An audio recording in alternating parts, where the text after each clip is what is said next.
With the Butt Kicker Gamer 2, what you see and what you hear is what you feel.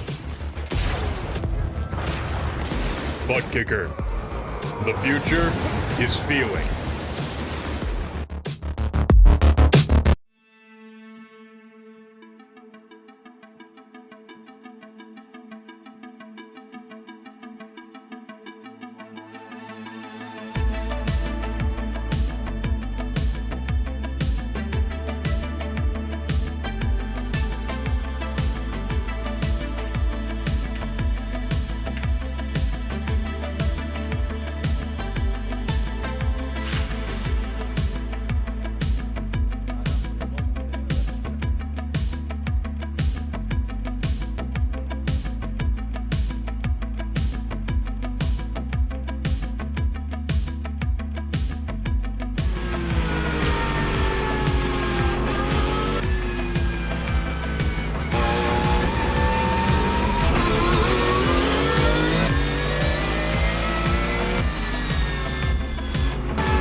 A brand new PRL Cup Series season kicking off at a newly paved Atlanta Motor Speedway, giving way to a new set of possibilities in this series tonight. Last season, it was Matthew Long who won 6 out of the 10 races to take the title.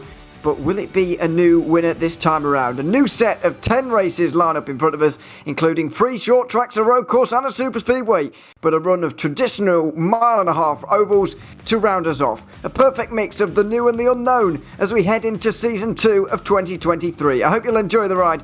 My name's Ewan O'Leary, Terry Bradford alongside me. We're live on RaceSpotTV, as we will be for every round of the PRL Cup Series in Season 2 of 2023. Terry, pleasure to be alongside you once again. A new set of possibilities here at Atlanta Motor Speedway here tonight. Goodness knows what's going to happen here over the next 150 laps.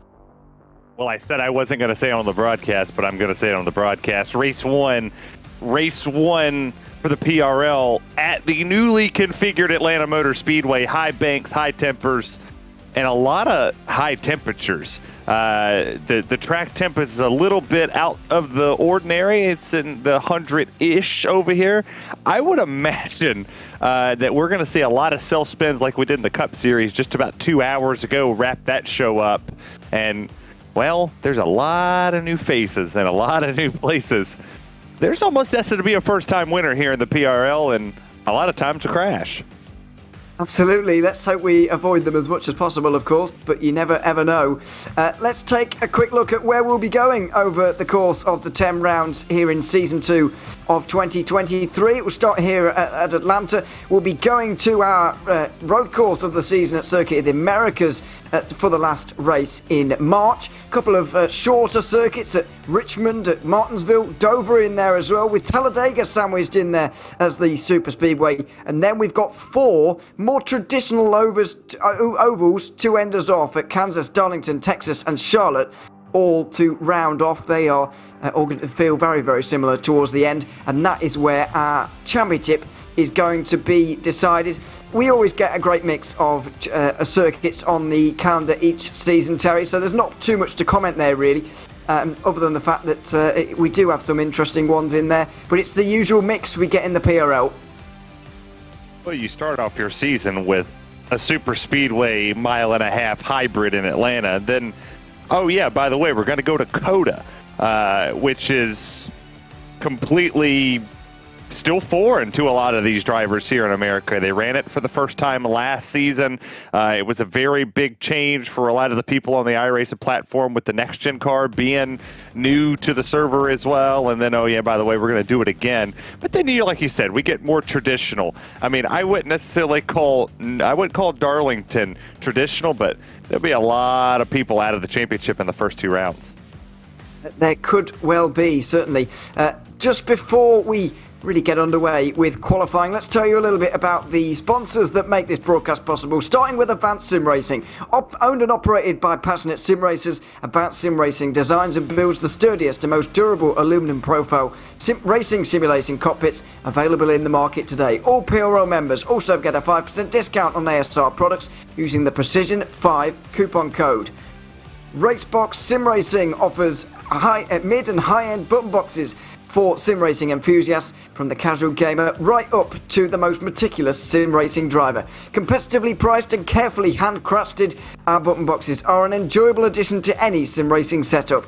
Visit raceboxsimracing.com and get a 5% discount using the Precision 5 coupon code. RaceLab helps you to improve your driving skills. With modern overlays, race statistics and native VR integration, you can get the best out of iRacing. Start using it now for free at racelab.app. ButtKicker products provide an incredible immersion and realism to every game. Feel every nuance and truly put yourself in the driver's seat. Mecha Sim Hardware is a small company from the Czech Republic, and their goal is to produce high quality sim racing hardware. If you're looking for a high-end pedal set, handbrake or sequential shifter, visit Mecha Sim Hardware's eShop right now to get you up to speed. Moradness is a performance lifestyle brand motivated by motorsport and founded by professional race car driver Daniel Morad. For more information, visit moradness.com. And finally, NinjaTrader. Better futures start now. Trade the world's future markets with NinjaTrader. Visit ninjatrader.com to get access to unlimited free trade simulation. A big thanks to all of those sponsors who are making this broadcast possible, as they will with all 10 PRL NASCAR Cup Series races here in Season 2 of 2023. Qualifying's underway, and as you say, it's a sort of 1.5 mile super speedway hybrid we've got going on right now, so this has a little bit of a Daytona-Talladega feel to the start of this qualifying session right now, I have to say, with the drivers running around the top and then should be running around the bottom for the second lap, quite possibly. What I noticed, I ran a little bit of this next-gen car over the week in the official series, and you want to get this thing at 5th gear. You want the most wound up that you could possibly be here in qualifying. If you do it in 4th gear, you're 1 mile an hour to 2 mile an hour slower than the field. You see James O'Brien on the racetrack right now. His first lap, it looks like, it's slow. He's 17th on the leaderboard. He was the slowest driver so far, but now here he sits. He's going to come out here and run their more traditional super speedway line. He's going to paint that red and white line. He'll come down the back straightaway, put it down on that line all the way through 3 and 4. He'll come down here, and it's tracking a whole lot better, just like your performance at NinjaTrader. Cut that inside, and he pulls a whole second off of it. That puts him up to Second for the moment. Joshua Daniels with the fastest time right now in the 77. That's going to be him done. Joe Huggard currently 6th, and we're tracking him right now, but we've still got plenty of drivers yet to set a representative time, like Abner Acosta, who has just gone up on the line and up to 11th place in the 5. It's very close, and qualifying is going to be important here because you don't want to find yourself stuck in the middle of the pack. Find yourself in the middle of the pack here, you're not going anywhere. I got to the lead one time in this next-gen car, and I can tell you right now, it is a whole lot different than what you're ever going to feel in the back of the pack. In the back of the pack, you can't move up and down. Going to actually turn into the corner, you have to be very weird on the gas. It wants to snap loose off the exit of the corner, but once you take the race lead, man, it feels like an absolute joy to drive. You're able to get a little bit of a bump. You're able to push people up there. I mean, I haven't had much good luck in this car, but leading a couple laps in an Atlanta race felt really good. Just to say, okay, I can kind of plate race with this thing. I'm starting to understand how it drives. but it drives way better this season than it did last season. And another thing that's slightly changed from, or something that's a little bit different to Daytona and Talladega, and you may have just seen it there on the apron on the front straight. This is Tristan Callahan. I don't think he's going to show it for us, but on the front straight and anywhere, the red line is not out of bounds. Below the red line is not out of bounds. You can duck below there, as we've seen in the NASCAR race back in the midweek here. You can go below there. It is in bounds, as we've just seen there, but it's about that transition onto the apron, and we'll see who can make moves down there on the bottom, and that is where we could see our incidents today. I really hope nobody goes down there and attempts to make a move. Maybe they just cut it off just a little bit, just to kind of put yourself in a weird spot. But there is 2 openings that are on it that you have to hit those marks perfectly. You could transition yourself down there right there. He just hit it. And then if you come back about 10, 15 feet past the start-finish line, there's a spot that doesn't upset the bottom of the car. If you do it enough when the tires and the fuel wears out, you're going to break loose in this thing, and it's not going to be fun. You're going to take most of the field, but don't be surprised, Ewan, if our winner of the race makes the pass right there in that tri-oval. Let's see. Long way to go until we find that out. 150 laps ahead of us here tonight at Atlanta Motor Speedway. Let's have a look at your starting grid here for the first round of a new PRL NASCAR Cup Series season. And it's a familiar face on the front of the standings. Once again, no race wins in the first part of the season for Joshua Daniels, but 3rd place in the point standings. He's got James O'Brien alongside him, with Robert Bisson Jr. and Matthew Long sharing row 2. Taylor Stout rounds out the top 5 with Eric Haag on the outside of row 3. Joe Huggard slipped to 7th there late on with Waldo Walden, Brandon Walter and Robert Gamble both made the top 10. Chris Sutton couldn't quite, and Pat Harvey shares row 6 with him. Abner Acosta 13th ahead of Eric Starapoli. Then it's Jose Medina ahead of Chad Kibbe. Christian Callahan is in 17th ahead of Scotty Johnson, who was up there in the practice session, I can tell you, from earlier on. Luke Christian and Richard Pruitt round out the top 20. Byron Johnson's 21st ahead of Rusty Robinson. Then it's Rodrigo Morales with Skip Gandy on row 12. Jay McDonald is inside of 13 with Eric Papineau. Then it's Jose Acosta with Tom Amasi. Johan Seminario and Benton Jones round out the top 30. Jeff Chandler's 31st with Troy Torgerson. Then it's Charles Sumner, the experienced Cup Series driver, in 33rd with Jeff Winter. Ken Arland is 35th with Rafael Rodriguez. And then on the final row, Nicholas Hunter on the inside, Aaron Beaver on the outside of a 38-car grid. It's very large. It's round 1 of a new PRL Cup Series season. It's got all the recipes, not all the recipes, all the ingredients in this recipe for a very, very exciting 150 laps. Somebody's optimistic today. I want to say that this is going to be just off the charts. Like, I want to be the one to say that. I want to be like, oh my gosh, this is going to be fantastic. But there's so many unknowns that it's so hard to say it. Until we take this green flag, I'm not going to hype it and say, oh, this is going to be, you know, the bee's knees, because I don't like to lie to people, and I'm not going to disappoint them by saying it. I think this has, obviously you got a 50-50 chance. This is either going to be a timed race, or this is going to be we're going to finish under the green flag like we saw in the Cup Series earlier. I just hope and pray that these drivers did a lot of practice and a pack together, that they went out there, understood the moves that you can make. There's a lot of people who are not teammates up here. You see the Dirty South boys, they're up there, but where's the rest of the pack at?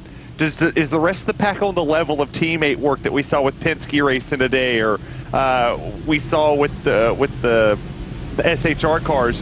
Or is that what these drivers are going to do here? Because if it's not, somebody's going to get turned the first 5 laps. Well, I can say that from the Daytona race, I think it was the only race of the Cup Series I did last season, the Daytona race, there was a lot of teamwork going on. Now, will it be the same here at Atlanta? Well, that's a different story, but their precedent is there. Green flag will be in the air very soon as a new adventure at Atlanta Motor Speedway gets underway. Joshua Daniels on the inside, James O'Brien on the outside. The new adventure on the newly paved Atlanta Motor Speedway is underway.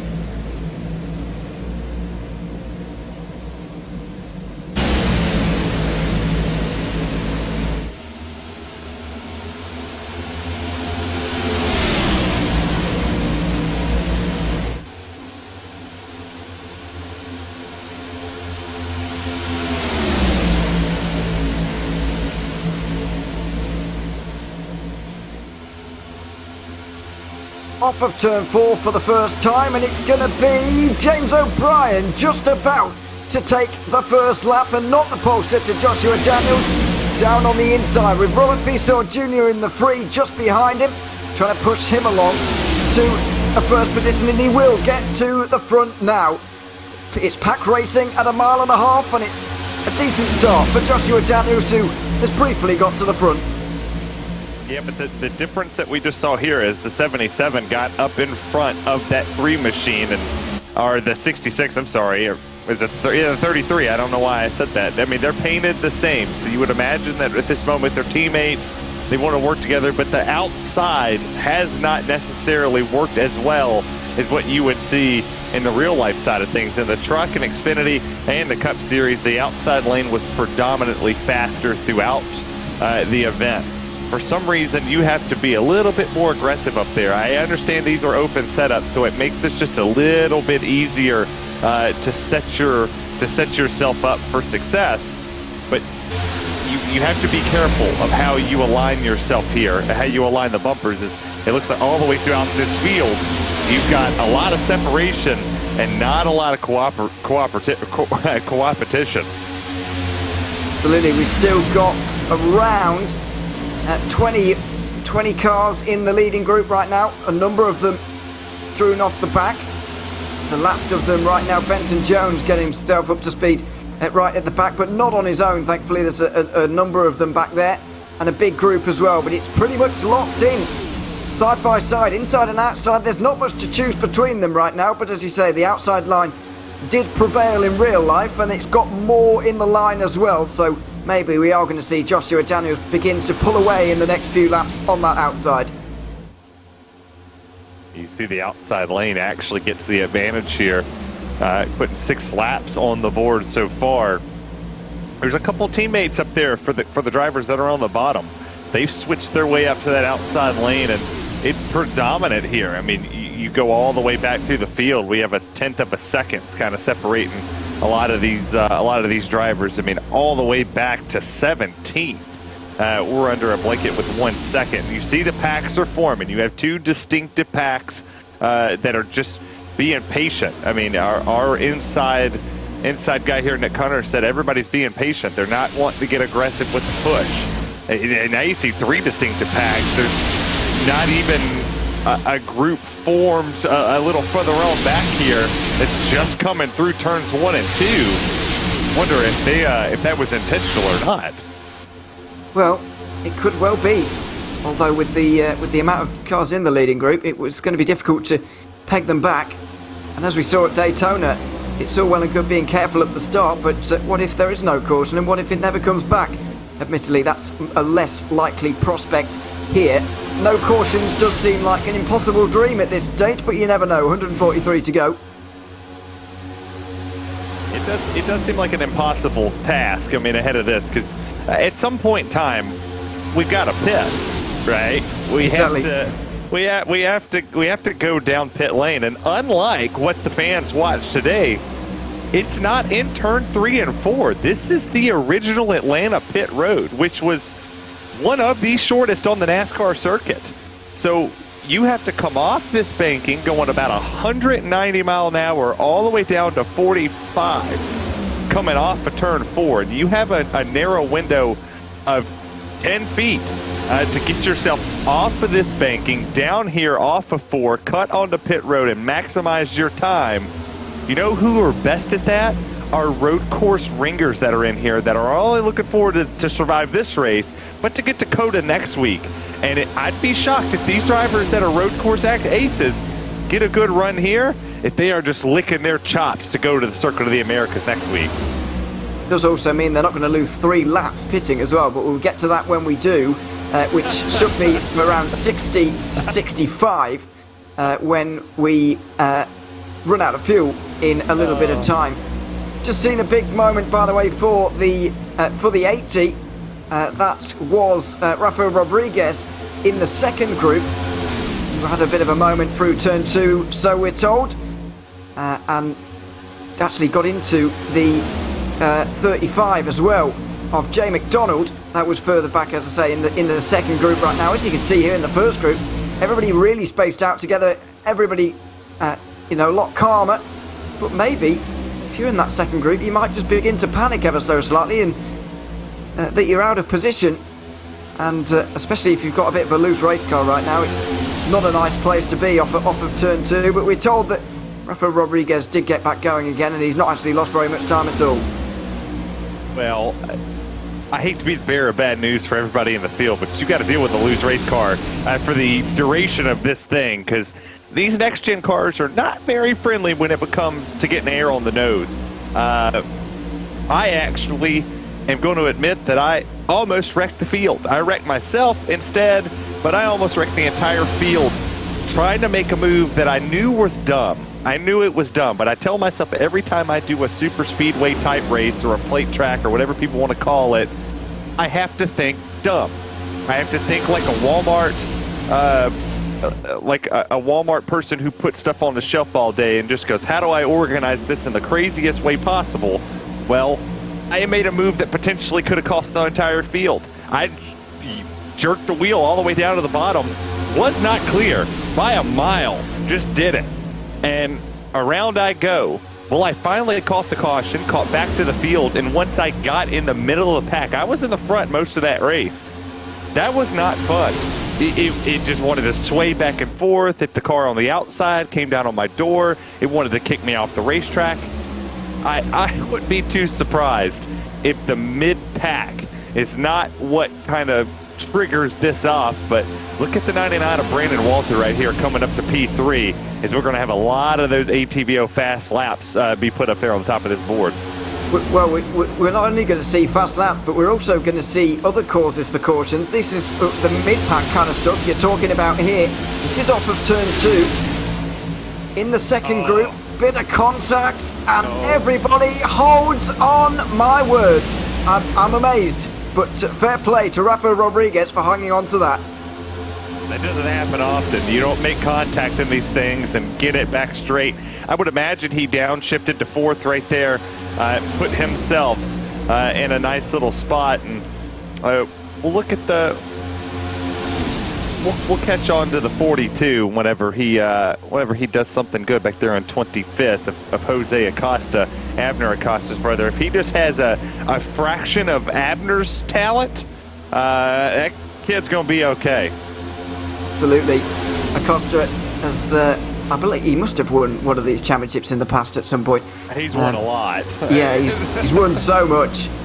You'd think so. And as you was talking about earlier, real good on the road courses. That's surely going to help him getting down on pit lane. But I guess it's a case of whether we are going to get green flag pit stops. There he is, just picking him out in the middle of the pack. We're picking out Taylor Stout here on the outside line. But Acosta's just on the inside in the 5. You might just be able to catch a glimpse of him in the kind of bright yellow on down low. And, well, he's perfectly positioned for the pit stops already. They're a long way away. But he'll be hoping that this race stays green and we'll get green flag pit stops, and he can maybe use a bit of that road course experience in terms of getting slowed down, because as you say, we're not entering at turn 3. We're using the traditional, always difficult Atlanta pit road. Yeah, it's not easy no matter what sim or what game you race on, whether it's NASCAR Ignition, iRacing, Forza, when they had NASCAR on it. This is one of the most difficult pit roads to enter. You're carrying so much speed here. I mean, it reminds me of maybe Michigan. I would say Michigan's pit road, of all the speeds you're carrying, and the transition up from the track to the banking puts you in just a weird, just an awkward position where the car wants to kind of roll on itself. It rolls over on the right side of the car. It just does not make it fun to get on the brakes, especially with old tires. Now, that being said, I cannot sit here and compare old Atlanta with the tire usage that we saw there. You could turn the wheel for 2 degrees to the right and you burnt 20% of your tire off, to this one, because here it takes a while. But when the cars start to get a little looser, because this track is fairly new, it gets a little bit sticky, it gets oily, it gets kind of ridiculous when you get on the brakes. You could see somebody potentially slide and miss pit road. I miss pit road in these cars because these things are hard to slow down. That's why I said our road course ringers, the ones that are very good at it, that can be hard on the brake and manage that steering input, manage that throttle and brake input, they'll be the ones that potentially win the race off pit road. Just homing in on Jose Medina here on the inside line. Back there in the 24th, 22nd in the standings in Season 1, and that means he is there overall as well. He'll be fighting for those final places in the playoffs, no doubt, when we get to it in quite a month's time. We'll think about that a lot later. But when you're back in the pack here, thinking about guys like James O'Brien, he's just ducked down low in the 33. He's now on the inside line. Just how much fuel can you actually save back there? Speaking of pit lane and pit stops a little bit later on, just how much are they actually saving in terms of fuel, in terms of in the middle of the pack, compared to a place like Daytona and Talladega that we have been comparing this track to for all of the 22 laps so far? Quite a bit. I mean, you hear the throttle input right here. You hear he's rolling out of it. Like he's just backing off that throttle, not wanting to go up. There's James O'Brien in the 33. He was the leader of this race at one point in time, and he was full throttle. Now you'll hear off throttle again, off throttle, burps it. Every time he's able to roll that throttle and kind of play back just a little bit, keep that distance off of this pack, he knows that trouble's a brewing. He can smell it. He feels it in his bones. As you see the track temp right here, 113 degrees, Ewan. That is not fun for these drivers who are coming off of these corners, catching lap traffic, bobbing back and forth, trying to give good bump drafts. But you don't push the pusher here. And you see he's just backing it up, not wanting to stay in this mess, kind of just playing the fields here for a second. Going up to 25 gone in the first round of the PRL Cup Series here at Atlanta, and our first bit of lap traffic as well as the 88 of Benton Jones heads up high. You can see the red 88 just up in front. We're about to see our first free wide moment of the day as Robert Pistol Jr. and Taylor Stike go nose to nose over the line at lap 25. Benton Jones tries to stay out of everybody's way, and it looks like he's managed that, but already our first car 1 lap down for today. Yeah, that's a smart move for somebody. I didn't see his name last season. I didn't cover any of the Cup Series last season, so a lot of these names are very new to me. Smart. 3 wide here. It works. Does it work well? I don't know. We're going to find out, because I'm sure somebody's going to take it 3 wide here in this race. Not now. Not 26 laps into this event with 124 to go. Everybody's still being patient. You see the drivers starting to get a little squirrely, but nobody's getting too aggressive. Nobody's pushing as hard as possible.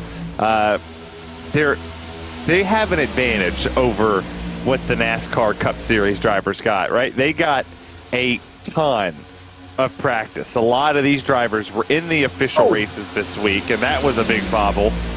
Maybe they learned something in the official, and then they learned something in the 2-hour practice that preceded this race. They got a lot more advantages here than a lot of other drivers.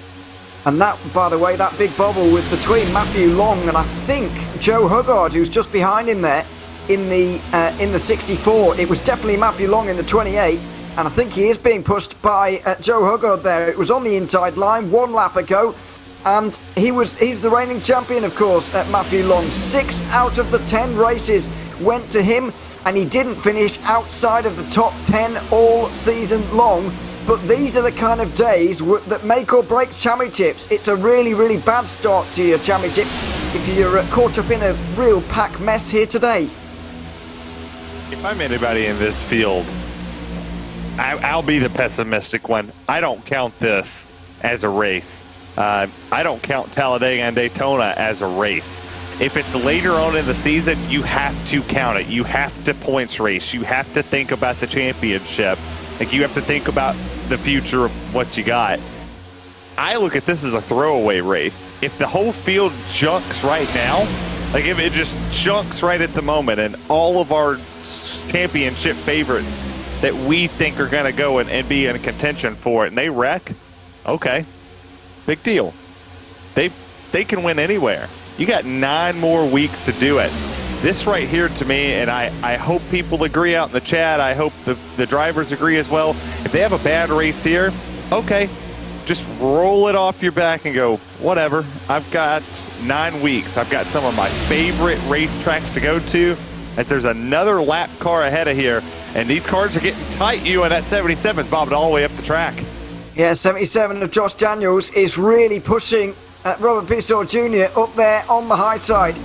We've got another lap car, by the way. That's Jeff Winter in the 30. You can just see up in front, and we're going to squeeze 3 wide again. Robert Bissell Jr. gets to the door of Taylor Stout, and he's going to squeeze on the exit of turn 2 as well as they go down the backstretch into 3 and 4. Daniel's going to try and push the 3 to another lap's lead. It's nose to nose, side by side for the lead as they come up to the end. 118 to go with 3 wide in the mid-pack. Yeah, and this is where it gets scary because the lap car only was a lap down because he lost the draft. It's not because he was slower than the rest of the field. It's because he, kind of got a bad break. He's just fine where he sits. I mean, he's not he's not necessarily slower than the field. He's not holding anybody up. Now, would he be competing up here in the front? Probably not. Probably wouldn't have been able to lead this line.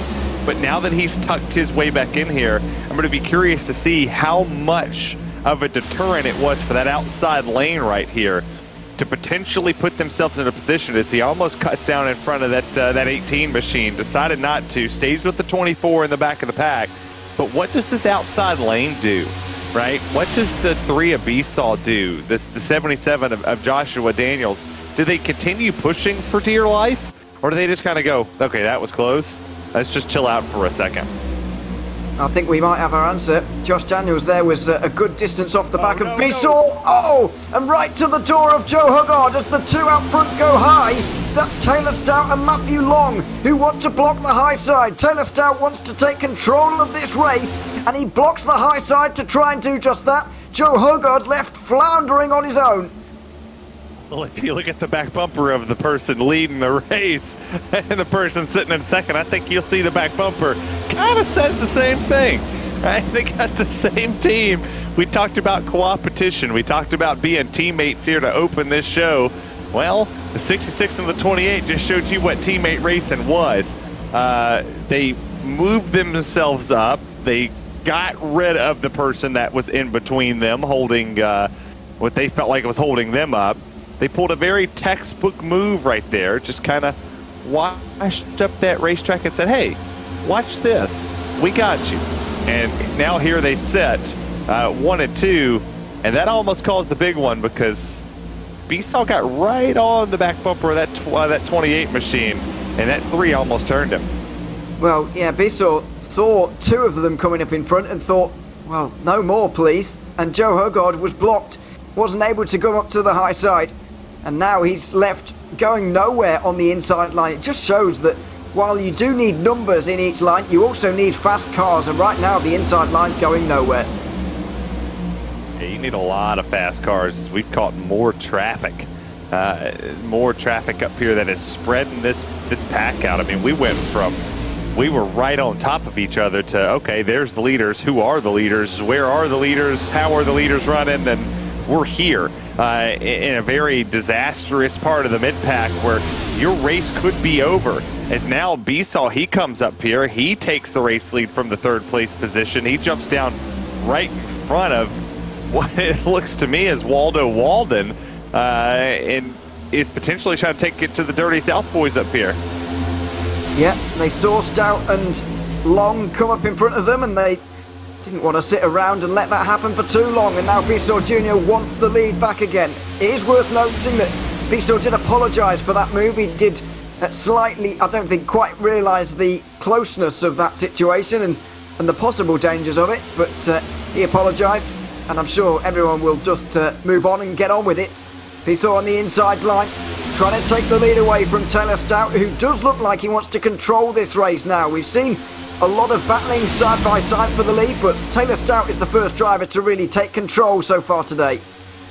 Well, I hate to tell you, but kind of changes your thought when somebody makes an arid move on the racetrack. When you have somebody who's going to make a move and get in the back bumper of somebody and potentially, I don't know if you watch the Cup race, that potentially pulls a Chastain and shoves in the wrong spot, you then put it in the back of your mind that, hey, maybe I don't want to work with this person later on down the road. It kind of shuffles you in a position that if, say, a Taylor Stout's leading the race and a Matthew Long's running fifth, and he's got an option to push you, or he's got an option to push like a Waldo Walden or somebody who hasn't made a bad move all race long, he's going with the pretty girl over there on the high side. He's not going to go with you down there. You're tainted to him. So it'd be interesting to see as we look at the world's smallest staircase and Lou Christian back there in P8. He's making some moves here. They were 3 wide behind him back there with Abner Acosta, Robert Gimbel, Pat Harvey were in that 3 wide position, and now they figured it out. It was Abner Acosta who forced it 3 wide, went through the middle, but was going nowhere and has decided to go back to the high side again. I think he's pulled up just in front of Robert Gamble maybe, or it might be James O'Brien in the 33. I think it's O'Brien. But everybody on the high side again. And we'll see how long this lasts, because Piso Jr. is going backwards. The inside line struggling all of a sudden as we go past 40 laps here in this race so far. This group, by the way, is 20 cars big, and we've got another group back now, nearly 8 seconds behind these guys. They're not really losing any more time anymore. The front group no longer catching them and no longer in danger of lapping them, really. Still haven't really got half a lap on that other group, but it certainly has reduced numbers up front as we look at the triple screen display of Chris Hudson, who's sitting in 11th place at the moment and just outside the top 10. Not going to brag about my sim rig, but I'll brag about my sim rig too. I've got trip monitors thanks to my teammates over at Whataback for helping me set those up. I'm not biased to Whataback or anything, but if anybody's interested in riding for Whataback, what's up? We're looking for people too to teach me how to race. But triple monitors is the way to go. It has taught me so much about left and right, about how we do it. All right, I'm giving Nick Hunter some mess. I know we don't need drivers. Shh, it's a joke. Chris Hudson back there in 11th doesn't need a big run here. Just, you see how calm he is, Ewan. He's just relaxing. I think he's texting. Hey, what are you doing? I don't know if I'm just not able to see quite, because he does have his hands quite low on the wheel, but I'm pretty sure he's driving with one hand there. Yeah, he is. He's not concentrating. That is not good advertisement at all from Chris Hudson. Don't do this at home, please. For goodness sake, Chris Hudson, look at the road. Oh dear. Just on the fringes of the top 10 right now. And setting a terrible... I think he's sending a voice memo, to be fair. But even so, don't do this at home. He's talking on the phone and driving. Maybe that's his Discord, potentially, but that's impressive. Well, he's got a microphone on his headset for Discord, so... Oh, you'd imagine it is. Unless something has gone really wrong. But, yeah, don't do this at home, people. But it does show you a little bit about how relaxed it is in the pack sometimes, and it's not going to be like this later. Yeah, it won't be calm for long. If we get one caution, trigger this thing off. He is on the phone. He's definitely having a full conversation with somebody. Yeah, that's not a voice message, is it? That's a phone call. Yeah, he's on the call, and he's just driving one-handed, doing his thing, sitting here in 11th. Just, I mean, having a whole conversation. I mean, I can't read lips. I mean, yeah, he's got one glove off. He's smiling, and he's about to look down. He hung up the phone. Now he's going to put 2 hands on the wheel, potentially. No, he's still on the phone. Oh, caution. What's he doing? Caution's out now. He just got lucky because now Rodrigo Morales. He can put his phone up. I think it's Rodrigo Morales who's off the road, and maybe Johan Seminario in the 12. Morales in the 23, and this race is about to kick off. Third of the way in, we've got our first caution of the day. And, well, it hasn't taken Hudson off his phone, I'll tell you that. Just saved by that was Jeff Winter, who was the first car 1 lap down. He will go around, and Johan Seminario, I'm very sure, is the one who was involved. That's an engine blow for Rodrigo Morales as well. That is day over. Yeah, that's over. He's going to pull that thing down there and get an eject. He's done for the day. There's no power in that thing. He's in 3rd gear just coasting. Well, this just changed the strategy because now we're at that 50 lap mark. We thought it'd be 70 laps before we saw a pit stop. They're definitely going to have to pit. They're going to pit here. That sets us up for a 1-stop race as we're about to look at the replay. Yeah, we'll have a look in a little bit of time. Everybody's coming down pit lane here. We'll see who doesn't come. Clearly somebody's stayed out. But I don't think there's going to be very many of them. We do have Charles Sumner also off the lead lap, by the way, which may be one reason. But everybody is on pit lane here, and that makes absolute sense. Taylor Stout and Matthew Long were the first two to come in. They were 1 and 2 in the race at the time, and they are going to come in 1 and 2. Johan Seminario actually stays out here. Winning the race off pit lane is Stout, then it's Daniels, then it was Long, and then the rest of them all come over together. But a good stop from Taylor Stout to retain the lead. It looks like everybody's gone for full fuel and 4 tyres. Smart decision, and for the 12, he's just hoping for a lot of cautions. He's hoping for one of the next 20 laps to flip track position, because if technically, if we get a caution in 30 laps, everybody comes down for good to the end. Well, in theory. I do wonder, though, how much tyres are going to affect around here, because you do need a good handling car, but then again, tyres have never been much of a factor at Daytona and Talladega. I do wonder how much a tyre change would affect you here in a late race restart with maybe 20 to go.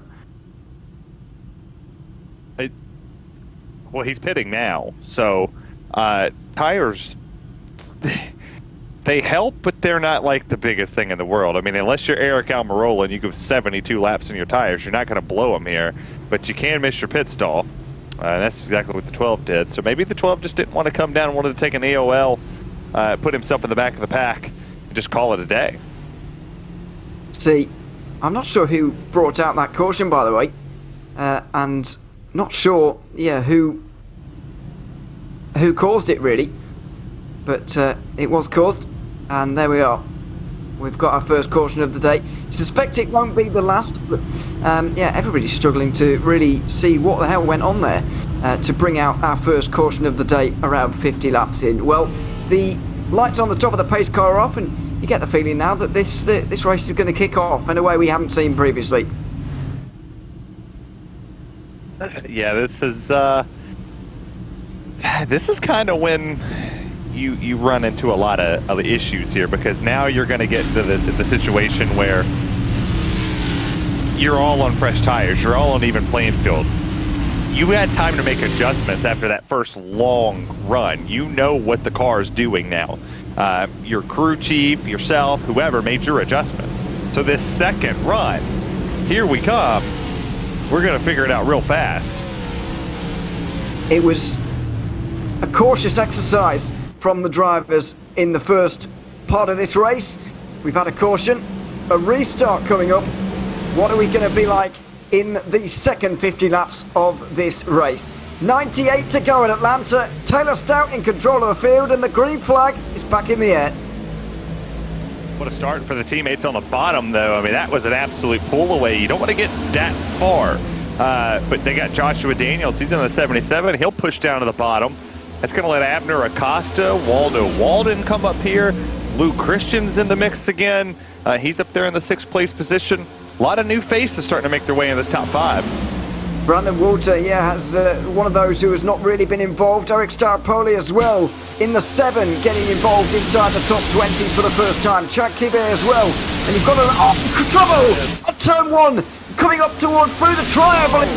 Everybody involved. James O'Brien's one of them. and the first of them, goodness knows who got into the wall first, but more than half the field caught up in that. Remember what I said. Remember what I said. You get one caution. That second one's not far behind it. And now here we sit. We got one lap under the green flag here, and all heck broke loose really, really fast. Wow. James O'Brien, one of them, caught up in that one, I'm sure of it, and I think around 20-25 cars involved in that incident on lap 53, and it didn't take us long, only one lap under green for us to end up with another caution. Luke Christian was one of the first involved, we're being told, and involved with him may have been Brandon Walter. It was on the outside line, but there's just nowhere to go when it happens in the mid-pack like that. This is exactly why you don't want to be in the mid-pack, because there is no way to avoid something like that. Yeah, it doesn't bode well for people. I would say about 7th, 8th on back is that's when you start to find the issues. Is that triggered off of the 99 and the 21 making contact there? One gets turned into the wall, whether they were clear or not clear here. But you look here at the replay. Here it is. This is Luke Christian in the 21. Brought Walter behind. Oh, not clear. So, yeah, Walter was on the outside. Christian tried to come across. James O'Brien gets clipped. Someone smashes into both of them, and then everybody's in it. And that took out a lot of people. Brandon Walter's got a meatball. I'd imagine that every single driver that even made contact with another driver has a meatball at this moment, because that was some hard contact that was made around here. A couple people made good avoidance, made good stops. The pace car almost got involved, but they didn't, thank God. But a lot of drivers, heavy damage here, and that took out 19th on back. Yeah, 17 cars involved in that. 17 cars involved. Yeah, we've got Brandon Walter, Luke Christian with a meatball as well to have to clear. Rodrigo Morales still on pit road, by the way, repairing from the last incident. But that is going to be a lot of damage to repair. And up front, it's not really changed that much. It's only the fact that Taylor Stout and Matthew Long will be starting side by side now as teammates on this next restart. Yeah, but they're gonna plan this out. Obviously, you know, Taylor Stout's either gonna get a really big. He's gonna get a very big jump. He's gonna get a big jump, or the 28's going to get the jump here, and the 66 is going to back up to let him in. There's no sense in breaking up the team. I mean, Dirty South's been up here kicking people's butt today. They ran the outside well. They ran the bottom well. When he zigs, he zigs with him.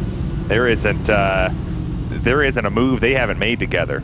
So it kind of reminds me of Road to Pro. I saw a lot of Road to Pro guys with the teammates actually work together in split 2 and split 1. You just you got to find your buddy. He found his buddy real quick with the fast hot rod up front.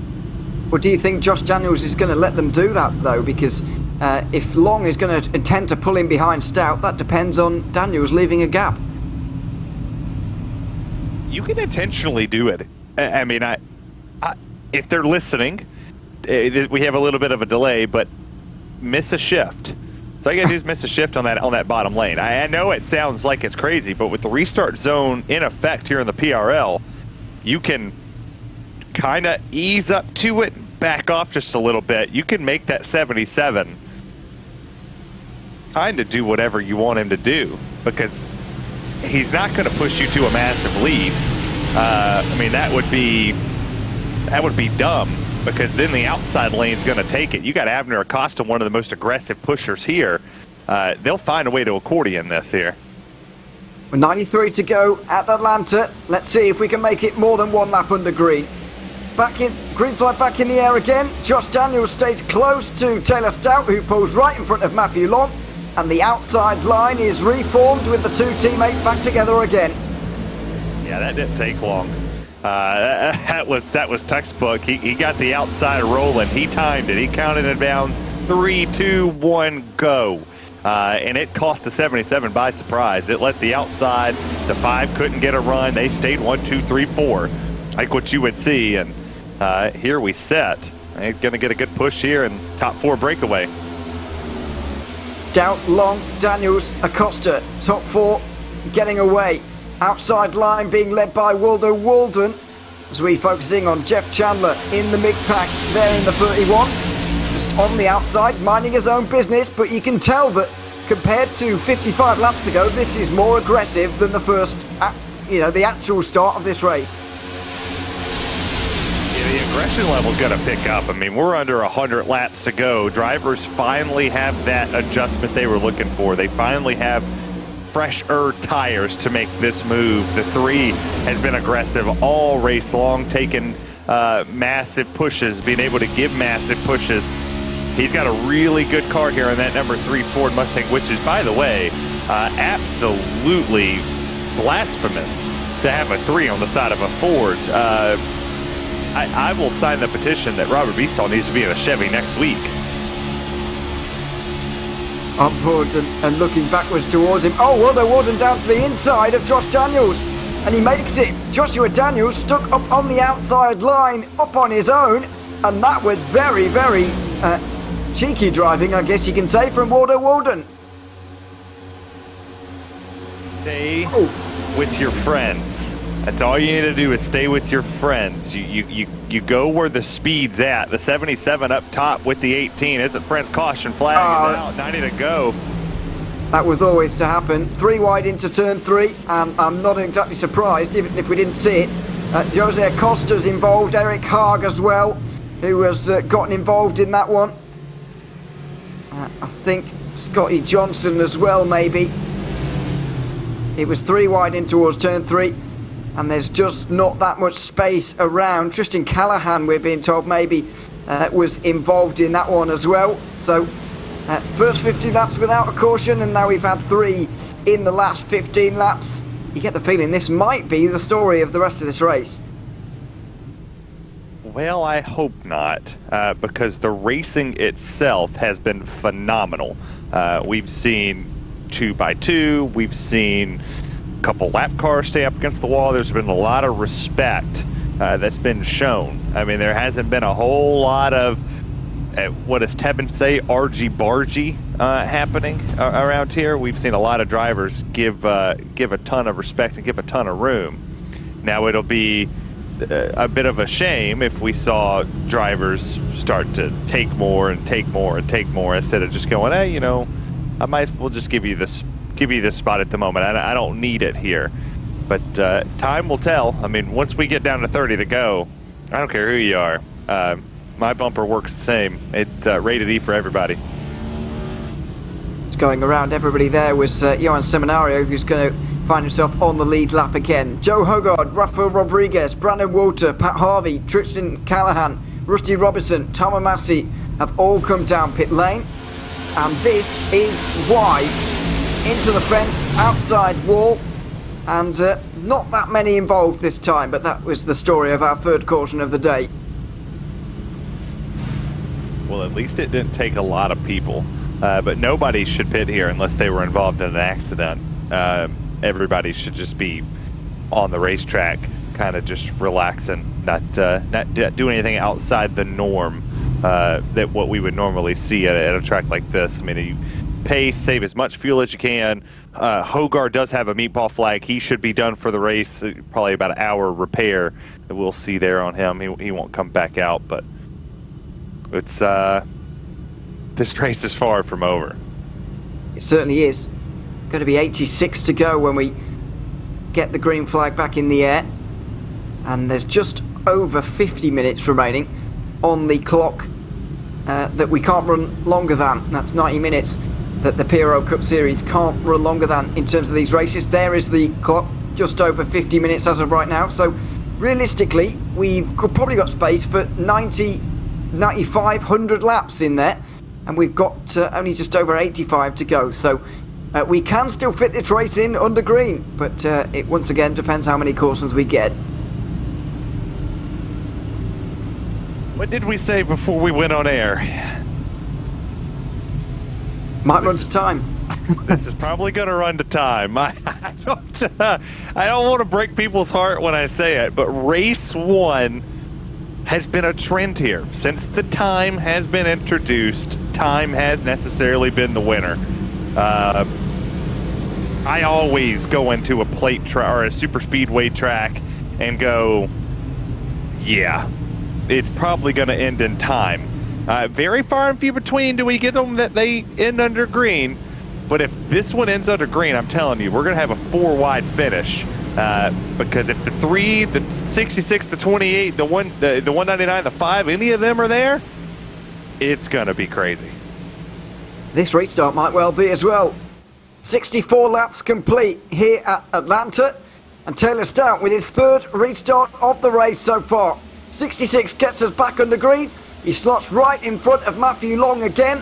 And they'll stay in front of Waldo Walden, who have Robert Bisor Jr. putting in with Joshua Daniels again stuck on his own. Yeah, those teammates up front, I'm telling you, this is just an absolute masterclass in setup building. If they built their own setup, I would love to ask them, did they buy one? Did they make it themselves? Because this is an absolute masterclass. Either way we look at it, the restarts they're getting, their gearing is just on. What do the kids say? On fleek? It's perfect. It's just absolutely perfect. No cap, on jaw. They're able to get through the gears so fast and pull away from everybody else in the bottom lane. Just has to kind of catch up as Waldo Walden takes the lead down the back straightaway. Walden getting a great push from Bisor Jr., but Stout getting one back from Matthew Long.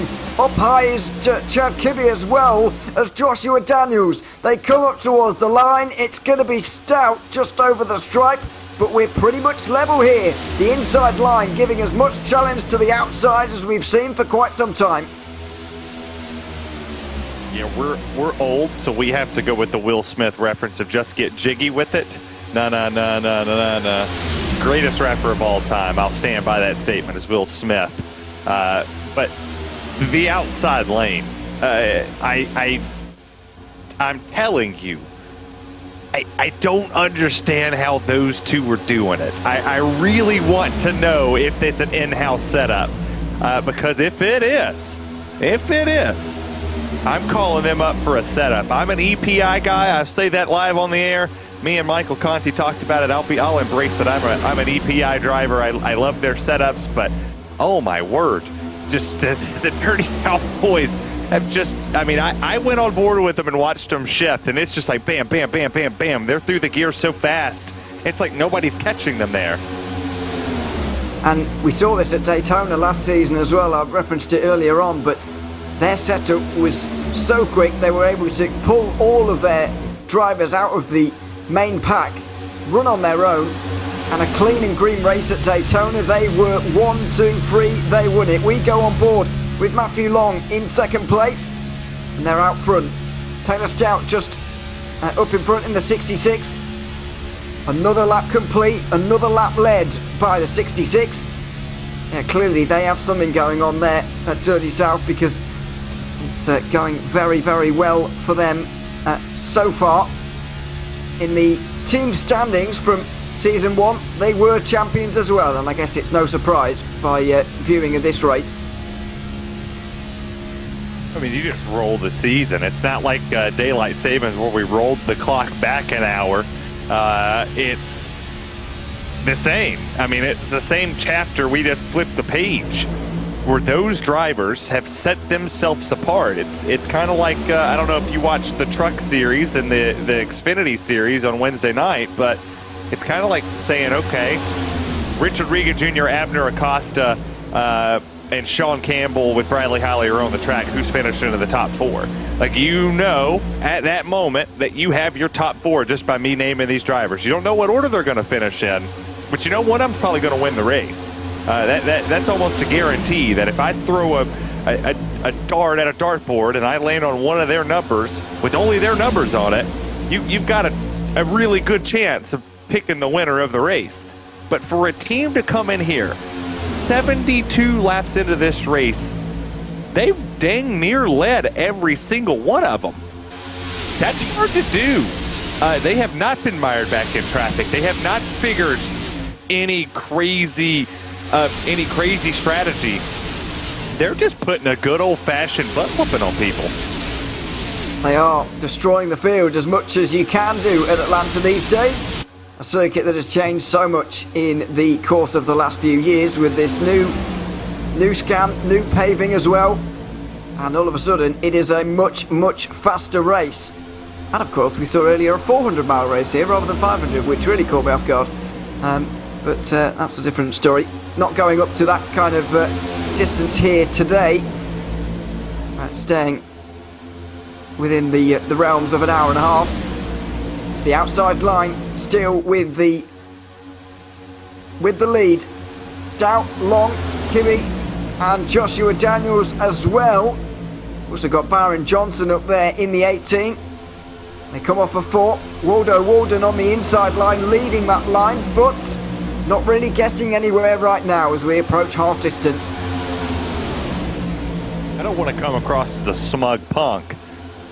I don't think that the 84 really has the power that he necessarily has to lead that bottom lane. I would be kind of caught by surprise if the 3 pushes him all the way up to the race lead without him catching the draft from the top 2 down at the bottom. I mean, potentially, if we haven't seen what the 18 of Byron Johnson can do, so maybe if the 18 gets clear, he jumps down there. We've seen Walden be a good pusher, but we haven't necessarily seen it. Unless there's discombobulation on that outside lane, we haven't seen him have the speed, per se, to use that bottom lane to go all the way up to this race lead. Maybe we'll get somebody to tuck down there on the bottom, potentially Chad Kibbe. We'll go down there and see if he has enough mustard to pass this 66 and the 28, but it's going to be very interesting as we just crossed halfway.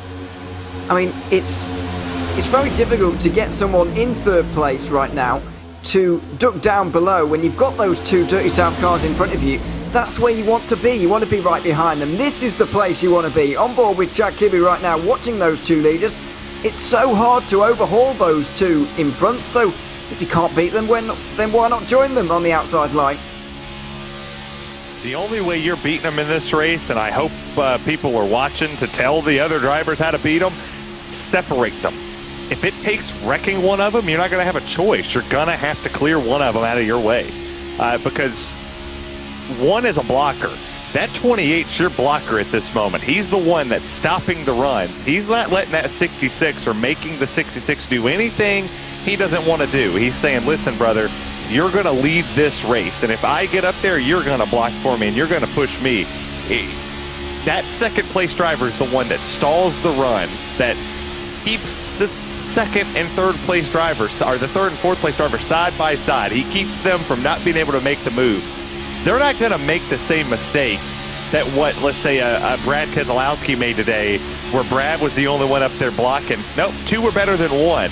So if the 66 is alone, you got a really good shot at potentially going up here and getting it done. As discombobulation up front lets Waldo Walden get a run on the inside. Further back, we've got some migrating from the outside to the inside, and now Waldo Walden has got a chance at taking the race lead here on lap 18. Matthew Long doing his best, and we'll see Kibbe just put his hand in as well. Joshua Daniels on the outside line, but on the inside, Robert Pisor Jr. tries to push Waldo Walden to the front. On board with him now, through 3 and 4. The 66 will lead another lap at 70 to go, but Pisor Jr. is getting more aggressive. Gotta be careful, we're getting too aggressive. You see the slide. When he hits the bumper, he's sliding left and right. He's not flush on the back bumper of that Ford Mustang GT. It's just, bam. You hear him feathering the throttle, though. When he goes to give that push, he's not going up to the back bumper at full song, wanting to give that shot into the corner. It's going to wash that car up if he does. He gives the shot. Here he comes in the front stretch.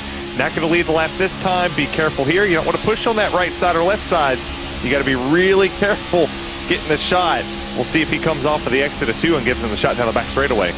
His exit of 2 is just not quite as good as it needs to be to really give the push down the backstretch, which is where you want to. You can see he just gets there as they get to 3, which is not really where you want to do it. Now there's a bit of disconnect as Matthew Long lets Taylor Stout get a bit of a lead on his own.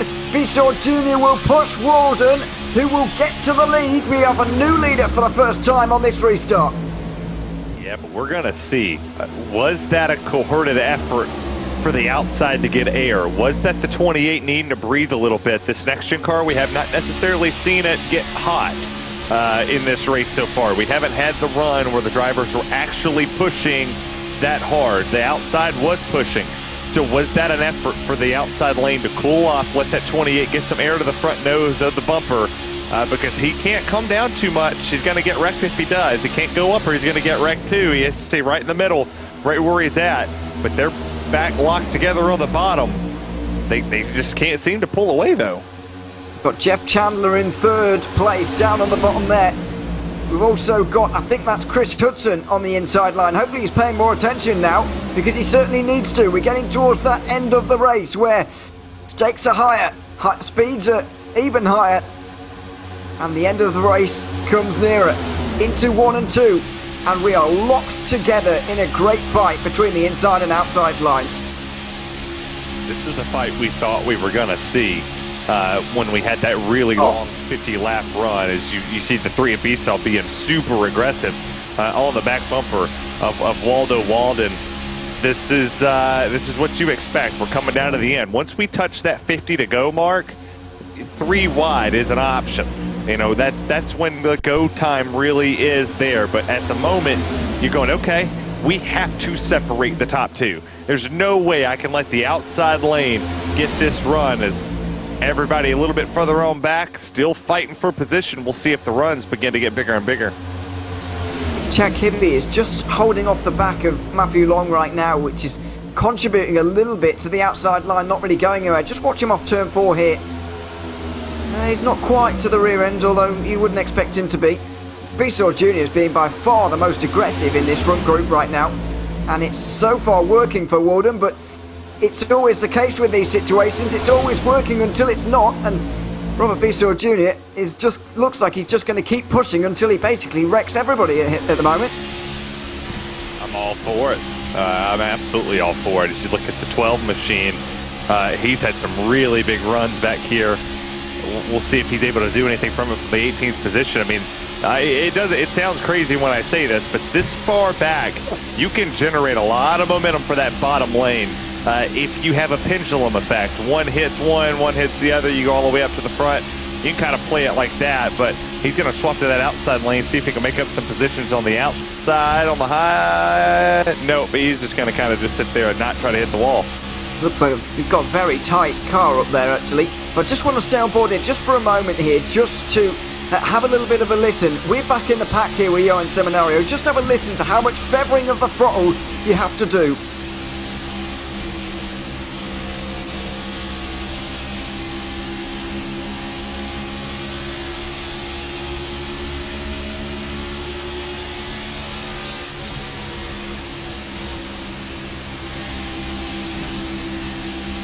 The accordion effect back here is quite remarkable, and Seminario is not on full throttle for quite a considerable amount of this lap around Atlanta Motor Speedway. No, it's not even close. It's I'm actually going to race some after we get done with this broadcast. I work at 11:30 tomorrow, so I got time to fit maybe 1 or 2 races in tonight. Hopefully my What a Back guys will be on to race a little bit with me. But that 3. He's probably going to be the one to push somebody to a win if it's not one of the Dirty South drivers. Like he's either going to turn somebody on accident with the pushes that he's given, or he's going to push them to a win. It's all going to depend on how aggressive he gets a little later on. They're catching 4, 5 lap cars up ahead. This will be definitely interesting. As one goes to the apron, that's the 99 of Walter. We'll see what these 3 up ahead do. Yeah, this is Tristan Callahan, Tom Amassi and Lou Christian, who are all together, and they're not running a bad pace either, so it is going to be quite, well, not as simple to get through than we've seen previously. We're going to be forced to go 3 wide for quite some considerable amount of time, but we've been running green now for nearly 30 laps. This is the longest green flag run we've had since the very start of this race. and it may be slightly down to the fact that we've got quite a few out of the leading group now. This leading group is down to 22 with Pat Harvey at the back. Yeah, and Walden's staying there. He's staying consistent. I believe he led that last lap by, as we got 58 laps to go. We're currently tracking to have 6 minutes under pace. If that's the way we're going. I mean, 3 cautions, and obviously we flipped that script. But at the moment, we're currently looking to finish with the green flag in the race, in the air. I mean, pit stops are 28 laps away necessarily, because we're on lap 43, so now 27 laps away. We'll see pit stops maybe come out in the open, but this lap traffic's going to be a massive deal and a massive headache. Oh, they're not even staying in one place either. One of them goes down low, and that will make things a little bit easier. That was Lou Christian who goes down low, but with 3 wide at the front, Taylor Stout powers through the middle, and he'll power to the lead as well, with Matthew Long helping him along. Chad Kibbe was a little bit more conservative there, and so they've gotten out to a big lead. Bissell Jr. will push Waldo Walden, who will take the lead back again through 1 and 2. Yeah, that lap traffic up there on that outside lane really stalled the momentum. It's getting hairy. I kind of want to grab a deck of cards and pull one and say, okay, this is how many laps I think until we see another caution, because you can feel it. They're pushing a little bit more extra. They're getting a bit more aggressive. Everybody's overstepping a line. Chris Hudson back here in the Love Racing number 43 machine, just kind of biding his time, feathering the throttle, checking up quite a bit, not wanting to make any contact. It's not a matter of if, it's a matter of when the caution comes out. Well, the saying is, gloves come off and the excitement goes up or whatever, but Chris Hudson's gloves have gone on, and he's now paying attention, thankfully, to quite what's going on in front of him. He's on the inside line, just 4th car in line. He's going to let someone in front, is he? Well, not quite. That's Chad Kibbe, who wants to come in from the outside line to the inside, who wants to betray the Dirty South to driving. But he'll stay up there. And Chris Hudson will resume his place on the bottom. But the Dirty South team have had it all their own way so far, but no longer, as Bissell Jr. and Walden slide up in front of them. That was impressive. I didn't see that coming. I said earlier I didn't think that the 84 had the speed to potentially pass the 2 guys on the outside. But sure enough, he finally gets it, and now we'll see. What does the teammates do? What is the alliance between Bissell and Walden? Are they committed to each other to the very end? Or are they committed to each other until the very last lap, where they come off a 4 and it's, one versus the other? As we take a look all the way back here, believe that is with Chris Hudson again. Yes, in our triple monitors, he's got 2 hands on the wheel this time, not making a phone call or doing anything crazy, as everybody migrates to that outside lane. Nobody wanting to run the bottom. It's Jeff Chandler, who's just up in front, who makes the move up front as well. So it's coming up on 50 laps since these guys made the last pit stop. We haven't seen green flag pit stops here today, and if we're going to, then it's going to have to be in this run, because if the caution comes out right now, everybody will come in and everybody will be able to make it to the flag. Yeah, the bottom lane, it's gone. I mean, there's no bottom lane to speak of. Everybody migrated their way to the outside. I wouldn't be too shocked if potentially we saw a group of drivers come down pit road, like, I don't know, now, would kind of be where I would go with it. It's 50 to go, you come down pit road, you hope that a caution comes out, and you hope that it comes out before you get trapped 1 lap down.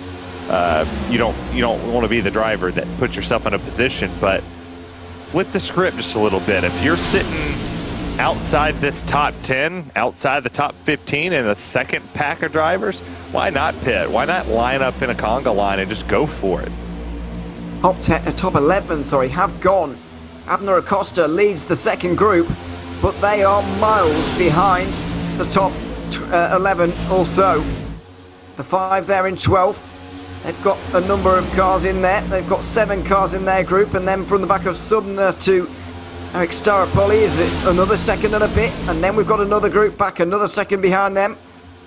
There's plenty of drivers now disconnected from the front of this race. Waldo Walden is going to lead them around, and the situation may continue for quite some time, but this is where the Dirty South drivers really may make their name for themselves. They're either going to just sit here and ride, or they could completely kick this over and start the inside line up again, basically on their own, and you wouldn't put it past them doing that. No, not at all. I wouldn't be surprised if the teammates didn't go down to the bottom and try to stir it. I mean, I don't think they're going to get followed. I think that's kind of the problem. If you're the 6 and the 28, who's going with you? Maybe Kibby? Who else? Nobody else is necessarily going to jump down in that bottom lane and take you with you, because if they know they can't beat you, they're not going to go with you, because once you take the lead, they didn't have to think, oh, how do I get around them? Like, how do I make this pass? I helped them get here. How do I do it? You don't, you're going to go with the ones that you think you have a chance to beat. Well, absolutely, and that's why we're seeing this static race situation right now. So 46 to go, we'll be 45 at the line, and it'll be 55 since these guys came on pit lane and pitted. So at maximum we can maybe do 15 more laps of fuel, but if we get green flag pit stops here, that really adds another element to this race. That's well, really going to change it as well, because that is going to see this field spread apart. We're not going to have 11 cars in touch with the leaders if we get green flag pit stops. Yeah, we'll lose at least 3 or 4 of the drivers that are in this top 11. You'll lose somebody. Somebody will make a call that won't necessarily align with what the faster group is. We're going to take a replay back here. I believe this is with the 39 car. Oh my goodness, another save that I'm not quite sure how it's happened really. That's Troy Troigerson there who's gone off, and that's partly how the groups have become so disconnected as well. That'll do it. That'll do it. That'll make people put 2 hands on the wheel and change their underwear really fast. And get off the phone. And get off the phone, yeah. I won't be sending a tweet or a text out during that run. No, thank you. 44 to go at Atlanta. Final third of the race, and a nice green flag run that we weren't quite expecting at this stage really, but it's been nice to see. 43 to go, excuse me. Bit of support in the YouTube chat, by the way, for Matthew Long and the Dirty South team. Reigning champion, of course, the PRL Cup Series, defeating Abner Acosta by 53 points by the end. Sorry, 42 points, I should say, by the end of the season. And the two of them running up here again. Acosta in the second group. We've got Joshua Daniels here in the first group. He was third in the standings last season. Chris Hudson is in the front. He was fourth. And so on. We've got 4 different drivers to win PRL Cup Series races. Matthew Long and Abner Acosta, unsurprisingly. We got James O'Brien up there, and we also got Taylor Stout to win a race. Are we going to add a 5th different winner of 2023 here tonight, or is it going to be same old and mostly Dirty South drivers who have been winning so far? 40 to go at the line, and Abner Acosta is quite close to reconnecting the first 2 groups actually. Yeah, they're coming really fast. They got really good runs here off of Robert Gamble back here in that 11th place position, and it's boding well as he has caught them up. They're there. They're actually trying to make a pass here to put him in the 11th place position. So impressive work, as that might put the bottom lane back into effect, as Abner's down there and a couple other drivers wanting to make the move. I mean, he's got some horses in it, or he wouldn't have been able to yank some people up there with him if he's got the private label team hype drivers right behind him. Here we go then.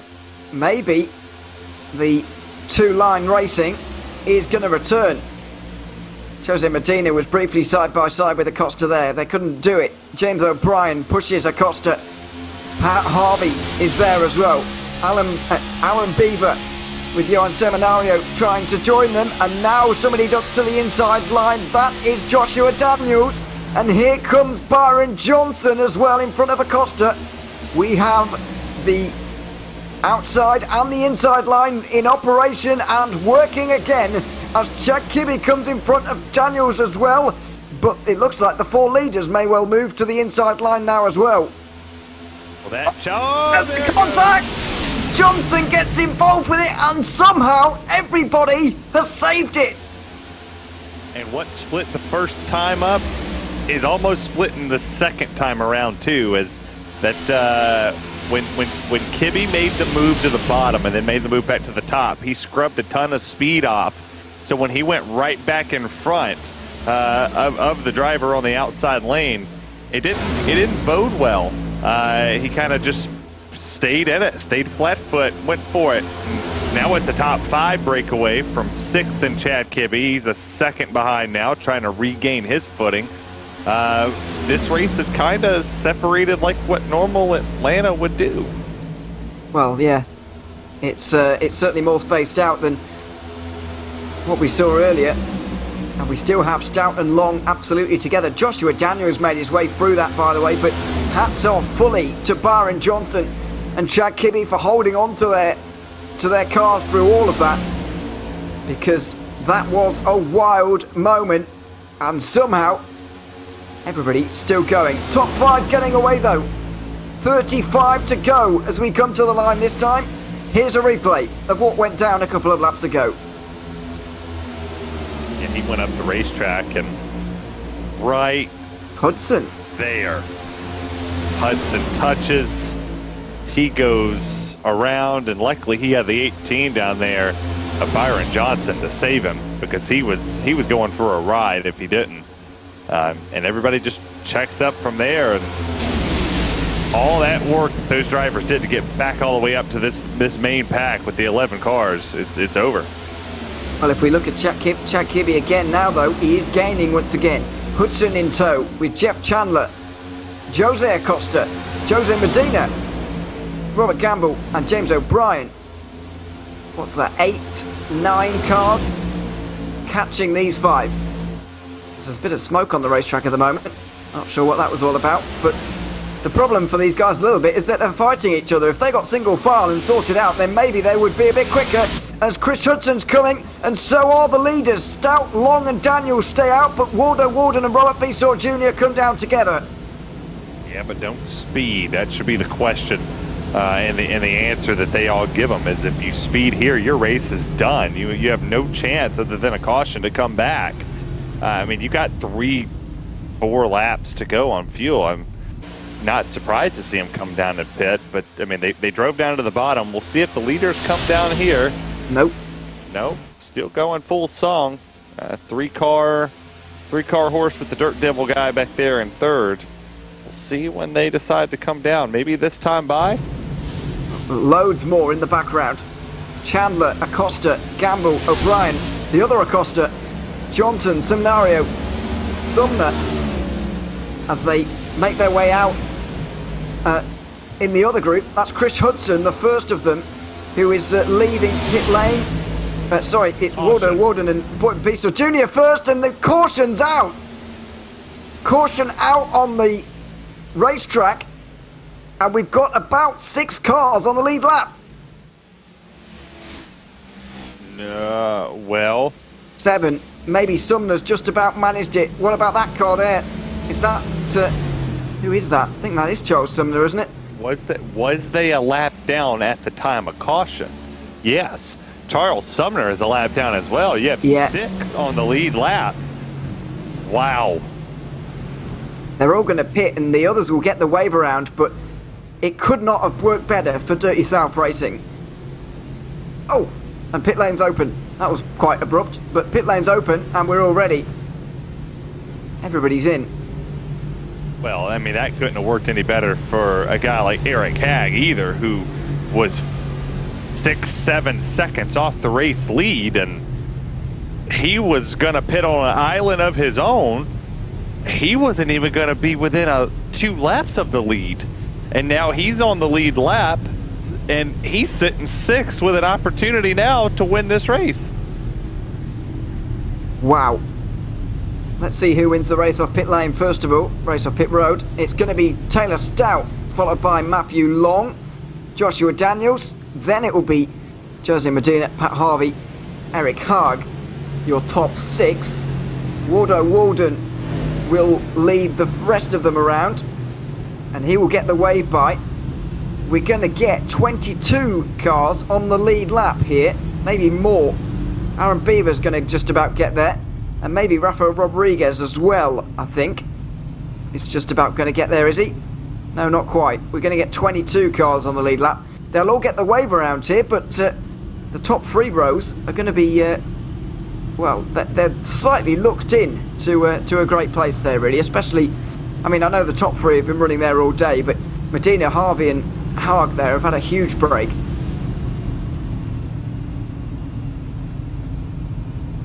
Yeah, this was a massive break for the 89 of Eric Haag. I mean, this puts him in a position that he hasn't been in all race long. He was 6.5 seconds before the time of caution behind the race lead. He's now there. He's on the back bumper of the top 5 with Pat Harvey. Where's Pat Harvey been all race long? We haven't talked about him either. He's sitting in the top 5 with about to be 27 to go? 29 this time, but when we get back green, 27 about, yeah. I know that's not what you meant, but I'm trying to save you. I'm not very good at math. I'm looking at the board. I see 122. It looks like it's almost 25 to go. It's around there now, and it's going to be a crazy restart. There's no doubt about that. We're going to get a very, very energetic finale. There we are. No maths needed anymore. Yeah, 28 at the line. 28 at the line, and it's going to be a very action-packed restart. Yes, sir. We'll wouldn't be surprised. You look all the way back at where Robert Beesaw's at. Just take a look up and down your board. Do you see him in your top 10?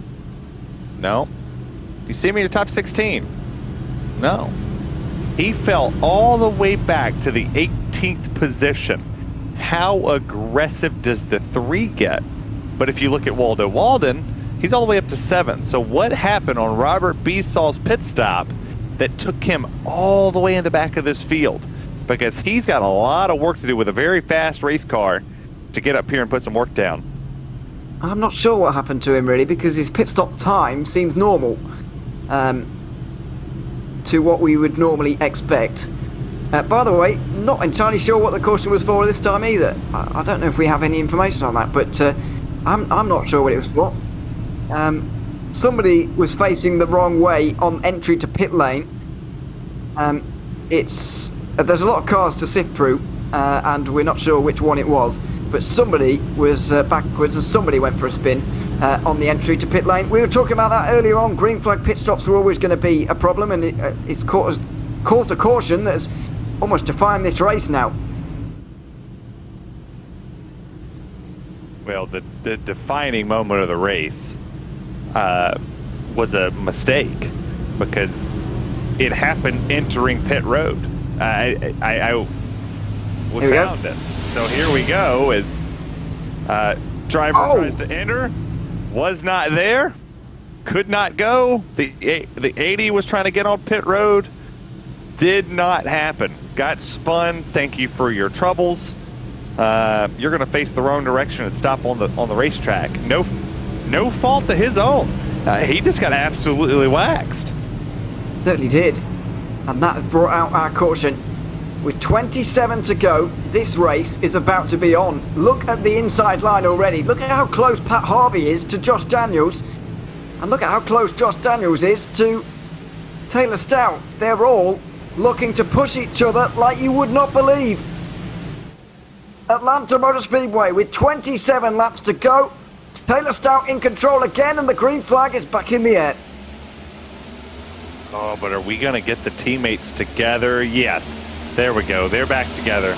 We'll see what the field does, because it's not the trio or the host of drivers we've seen up front all race long. It's just the same two. Josh Daniels is still there as well, but we haven't seen... Oh, Josh Daniels down to the apron.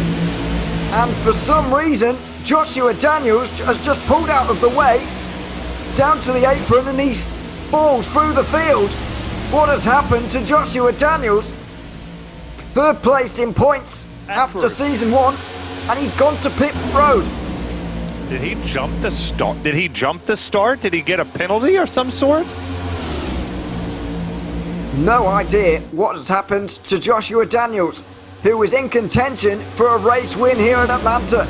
But at the moment, it's Stout, Long, and Harvey, your top 3. We come to 25 to go over the line right now. The field rather spread out for this stage in the race. Yeah, if you're the drivers back there, 4th, 5th, 6th, 7th, you're thinking of a way to potentially go up here and work together and shake this up. Is now we're going to turn a little bit more fast laps. The wick is getting turned up here. You're going to see drivers going as fast as possible, trying to figure out what part they're going to play in this race. Are they going to be the ones that come up here and potentially shake this up and win it? Are they going to be the ones who, falls flat on their face? Only time's going to tell of what we're going to do. As I think the 5 has just worked his way in here. Jose Acosta, the 42 just turned his fastest lap of the race. Trying to look and see, did Abner's a lap down, but he's helping his brother on the outside. Wow, Abner Acosta in the 5 is indeed a lap down, and don't forget he's racing for 22nd here, racing for points. If he's going to be a series champion at the end of this, he's got a race for 22nd, but helping his brother is not a bad idea, and the 42 is up to 6th. We look back from Taylor Stout at the front. That's Matthew Long just behind. Pat Harvey's on the inside as well. Eric Harm's up to 4th place. Acosta just in behind there as well. And then you've got Abner Acosta in there in the fight for 22nd position. That is with Aaron Beaver, who is fighting with him right now. Scotty Johnson and Tom Massey also in this front group, fighting over that place 1 lap down and fighting over the lucky dog position as well if we get another caution. Yeah, I mistakenly said he was helping the 42. He's helping the 24 of Jose. Jose Medina on the outside flipped the numbers. Oh. And he's got it, but the pushes are getting a little crazy. Remember Robert Bissell Jr. Remember what I said, how aggressive the 3 going to get? Yeah, 3 wide for the 3. He's going to do it for Dale. He's right up the middle. He's trying to make this work. We haven't seen very much 3 wide. He's door to door with the 42. Don't wreck the youngster. Very close. There's no space to move for Robert Bissell Jr. and he's got basically no help there as well. There's contact. Oh dear, this has got all the look of trouble. Through 3 and 4, Robert Bissell Jr. being so aggressive, and it's wonderful to watch. I tell you what else is wonderful to watch. The hood of the 35 of Jay McDonald with the Roasted Gems sponsor. Martin Sports driver for SDE Entourage. I'm a big Roasted Gems fan. I wish they would sponsor the PRL so I can talk about how great their coffee is. But he's looking to have a very good run here as well on that outside lane. He's coming up to crack the top 10. He's going to force it 3 wide with the 3. Robert Bissell Jr. with no help and he's stuck in the middle and he's still 3 wide. Why not? I mean, I don't know what he did on that pit stop there to shuffle him all the way back as far as he was, but he's had a hot rod up front. He's been able to make moves. His caution flag is waving, and that was a big break. That's a big break for the driver who just got a lap down. Well, he's 2 laps down. Joshua Daniels is 2 laps down. Oh, well, I think he was just ahead at the time of the caution. It almost looks like the old race back to the start finish line rules there, with watching that. That was weird. But we don't have that obviously anymore. Joshua Daniels goes through and he'll be a lap down, and the driver in the lucky dog position was Aaron Beaver. And Abner Acosta stays 1 lap down. We'll get another caution. Oh, we're going to get another caution. That should be a mainstay. We're going to be like, what, 15 laps to go? When the green flag waves back over this track, we're going to wreck again. Well, there's only 11 minutes to go as well, so we're really close to running to time now. very close. And that's going to be in the minds as well. And that makes things, when there's two different finish lines you're aiming for, that makes things all the more difficult to work out as we see what brought out the caution. Oh, come on. A little bit of misjudgment from a few of them. Chad Kibbe was one of them. Jeff Winter involved. They're both in the pit lane. And good avoidance as well from a few behind. But that's brought out our 5th caution of the day. 17 to go. Aaron Beaver will go through. That's the lucky dog. And we'll retain 21 cars on the lead lap with Charles Sumner, the only lead lap driver to come in pit lane. I've got to agree with K-Dog Honda out there in the YouTube chat. Dirty South wins the race unless others don't work with them.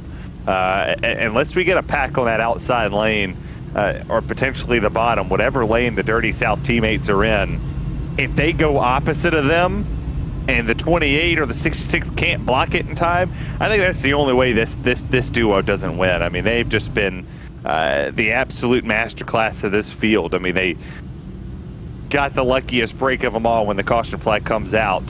People were on pit lane at the time, and we almost cycled through green flag pit stops. They got a break. Now, who stays with them? You got Jose Medina, Jose Acosta, B-Sauce coming back through this field. Skip Gandy, Jay McDonald's made their way up front in 12th and 13th. Who's going to win this race? Oh, Taylor Stout has led all the laps so far. He is certainly going to take that mantle of having led the most laps of the day. But who is going to lead the most important 150th lap? Are we even going to get there? I think this race is going to run to time by the looks of things, as the lights go off on top of the pace car. I think we've got just around 8.5, yeah, just over 8 minutes to go. And what's that? 16 to go at the line, 15 to go at the line. I think this could run to time. It's going to be close. I mean, we're running 29 to 30 seconds. Yes, 30 seconds in pack, really. So, yeah. Right on the mark. It'd be about 7.5 minutes full racing speed, I think, with 15 laps to go. But we are less than 7.5 minutes to go already in this one. So I think we'll be running to time here. And if we go green to the end, maybe we'll be 1 or 2 laps short. So just over 7 minutes on the clock then. If we get another caution, I would imagine this race is over. 3 laps and a caution, race is done. We'll cut 2 minutes because it's 1.5 minutes under caution. So if we get 2 caution laps, that's 3 minutes. So 4 laps under green is 2, puts us there, might have a chance. 4 laps and a caution, we're definitely done. But we're going to come to 6 minutes and 50 seconds when they come across the line and take the restart, and this is, my brain hurts. This could be the restart that wins the race. Green flag back in the air at Atlanta, and we're 3 wide over the start-finish line. And guess who? It's Robert Bisson Jr. making stuff happen on the outside line. Yeah, I think he knows that was the money restart. If he was going to get one, he had to get it there. Because, yeah, we are at time. That is a confirmation from our insider. We are at the time portion. We will not finish the laps that was scheduled. Everybody in here knows that. It's like racing for a thunderstorm. You gotta go when you gotta go, or if you gotta play, they're wrecking in the back. And somehow we're still going. Seminario goes to the inside. There's wrecking behind. That is gonna be the race, quite possibly, with 6 minutes remaining. Taylor Stout and Matthew Long, 1 and 2 for Dirty South. It was the 12 of Johan Seminario who got into the car in front, and it caused a wreck behind.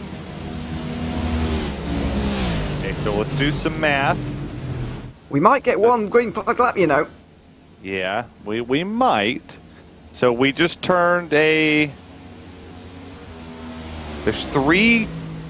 We just turned a 34-second lap time. We have 3 laps under the caution. This one's going to be a little bit faster because obviously we're catching the pace car. Oh, don't hit anybody.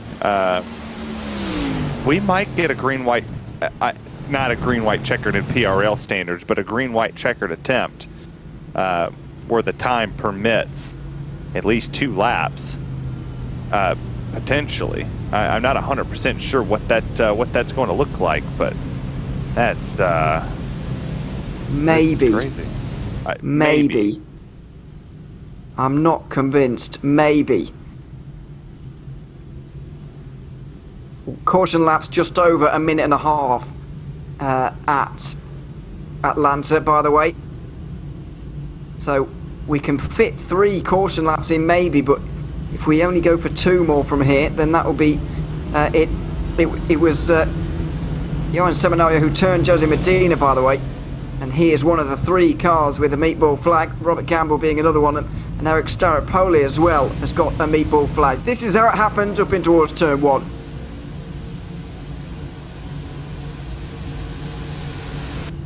There's the pink 12, turning Medina, and then, well, there's nothing you can do when you're Jose Medina in that position, unfortunately. Yeah, a whole lot. That's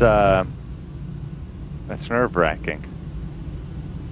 But you and I can say something officially because the schedule did come out for PRL for the whole season. Oh, yes. For who's broadcasting. I can officially say that I am entering my name to run the Xfinity Series for the PRL on Wednesday nights. We look forward to it. Wednesday night, isn't it? Wednesday night? It is Wednesday night. I tell you, 1 or 2 things is going to happen Wednesday because I will officially put my name down on the list for, I believe, COTA. I believe COTA is what starts that season off. It's not Atlanta, I believe. I'm probably going to finish last. So don't judge me. Now, are the lights going to go off here or not? It should. Well, you'd hope so. Yes. So, we're going to get 3 green flag laps at the most. If we even make it there. If we even make it to the end of 3 green flag laps, then we will finish under green.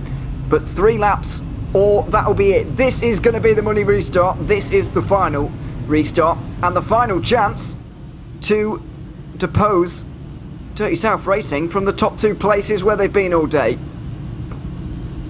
This is you, and if you're sitting here and you're Pat Harvey, if you're the 42 of Jose Acosta, you have not been talked about much all race long. You're probably not going to say they might not have an opportunity to win the rest of the season.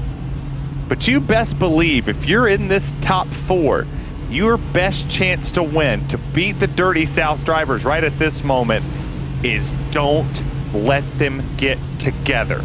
Get the restart of your life and time it with them and force him 3 wide. Take the middle. Don't let them get together, because the moment you do, this race is over. They are going to win it. Could even get 4 green flag laps in but here, by the way. We'll wait and see what time they get to the line. It's going to be very close, but just over a minute and a half remaining. It's going to be so close. We'll work that out when we get there, because green flag laps are going to be sparse, we'll tell you that much.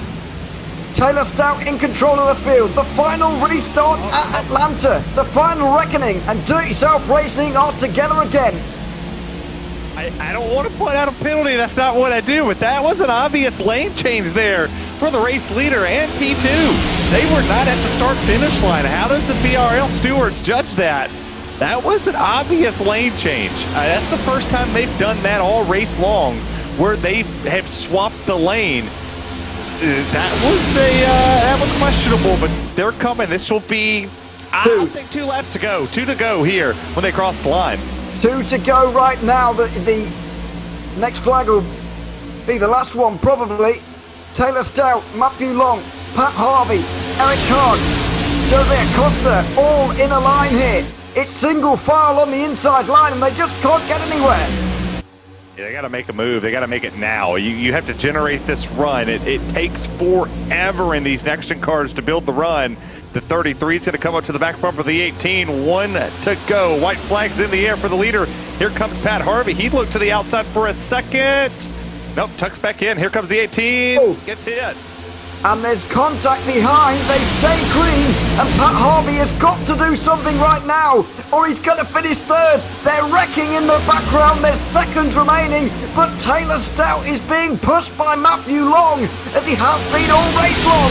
The seconds tick by. An hour and a half complete. And at Atlanta Motor Speedway, it's Taylor Stout who wins from his teammate. A Dirty South Racing masterclass here at the newly paved Atlanta Motor Speedway. The 66 from the 28. It was Dirty South Racing all day long. Yeah, that was no surprise, no shock that the Dirty South boys won this race. I mean, that was absolutely phenomenal. Now we do need to ask them: did they build their setup in shop, or did they buy it out elsewhere? Because, well, that was a really good run for them.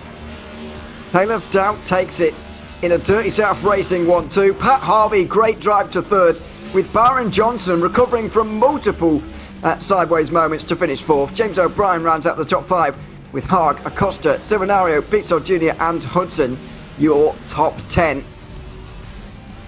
11th place, Jay McDonald. Jeff Chandler in the 31-12. Skip Gandy was up there. Ken Arlen, Jose Medina, Charles Sumner, they all finished with the pack. Aaron Beaver, Abner Acosta, Warder Warden and Troy Torgerson were all slowed by that late incident on the last lap. Joshua Daniels finished the first car 1 lap down.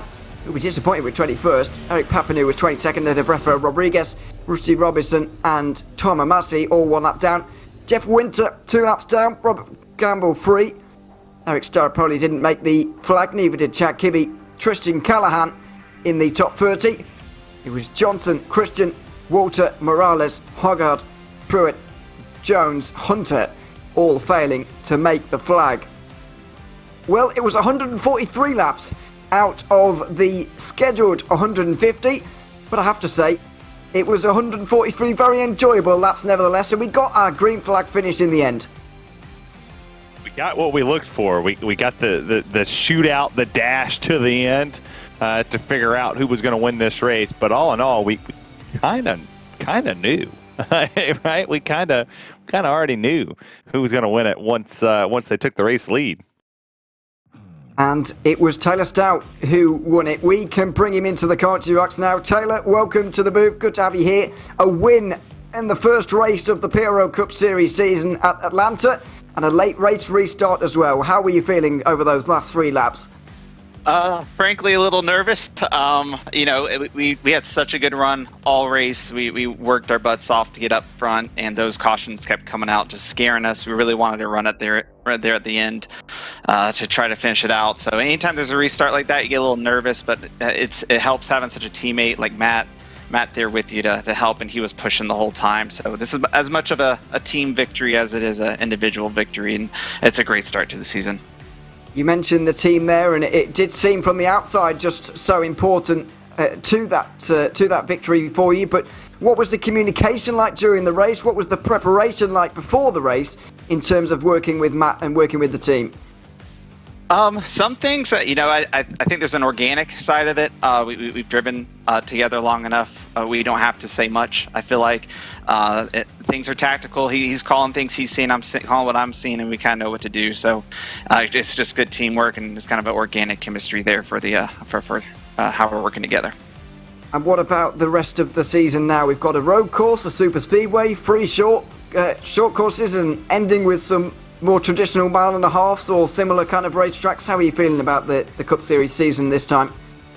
I'll look forward to the next super speedway or 1.5. I'll let Matt win the road course and the short tracks, and I'll just take care of these super speedways for him. So that's kind of how we divvy it up on our end. That's the plan. Congratulations, Taylor, on winning at Atlanta here tonight, and we look forward to seeing you next week. All right, thank you guys. Thanks very much. Taylor Stout, first place here today at Atlanta. Just behind him, Terry, was Matt Long, and you're standing by with him now. All right, Matt Long, you pushed your teammate to the win. I'm curious because I asked this in the broadcast. Do you build these setups or do you buy them from outside?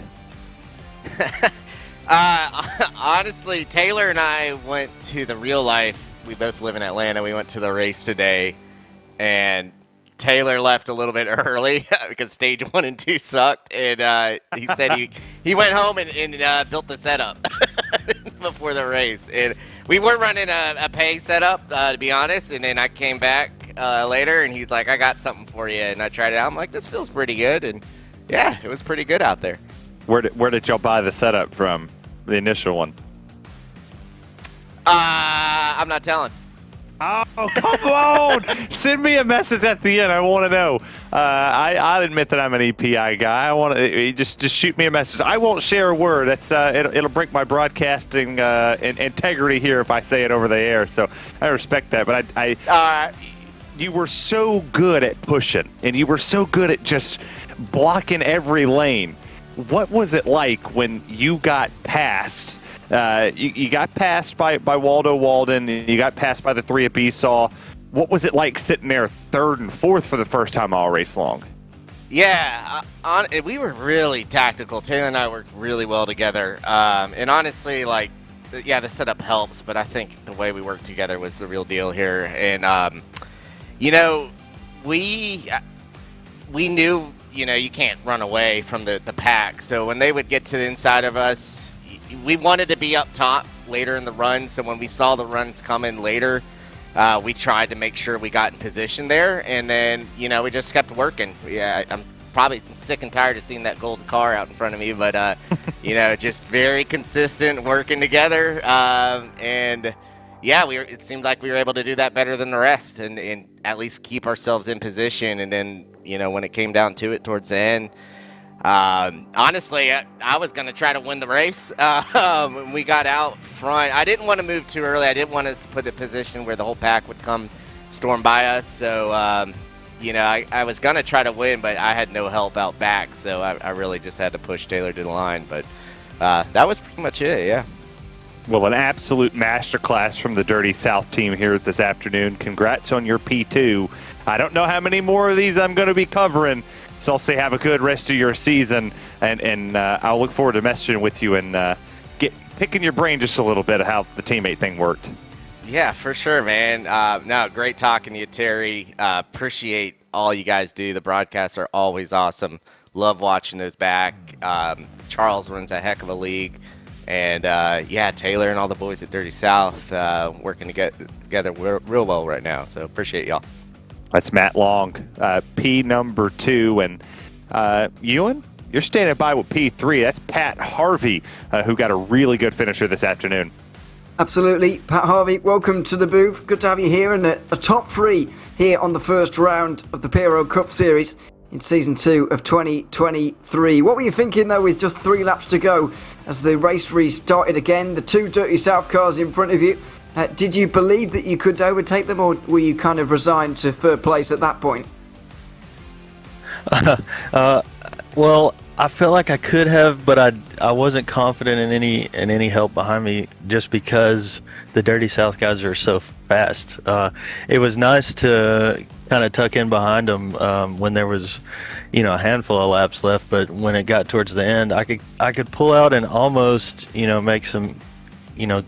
make up some room. But you just run out of steam when there's nobody behind you. Those guys have a fast car. It's safe to say that racing at Atlanta has changed dramatically over the last number of years, even a few years. But how do you like this style, where it's sort of a super speedway on a small scale, as opposed to the really bumpy challenge and very different challenge we used to have?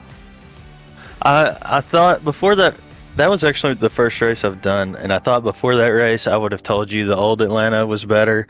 I think they're 2 different animals, though. That was a lot of fun. It's just chaotic is the only problem. It's it's I would say more of a toss-up than like Dega or Daytona. So chaos, but a lot of fun. Certainly was, and it's nice to see you up there in the top 3. Pat, congratulations on your drive here tonight, and thanks very much for chatting with us. Thanks a lot. I appreciate it.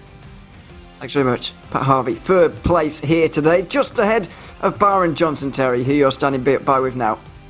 I was going to grab him and James O'Brien at the same time and ask him the most random question in the world. Byron, I got 30 seconds with you. What's your favorite potato chip? Does Doritos count as a potato chip? Or It is sure that, does. Is that corn? Oh, it's a potato chip. I'll go with just some classic Doritos. I like it. What do you look forward to this season? Just trying to consistently run up in the front. Last season, it seemed like I was either in the top 5 or I was all the way back in 20th. So I just want to try and get a lot more consistent this year of being up in that top 10 and top 5 and just try and be a frequent face up there. Well, Byron, congratulations on your P4 finish here tonight at Atlanta. Best of luck the rest of the season.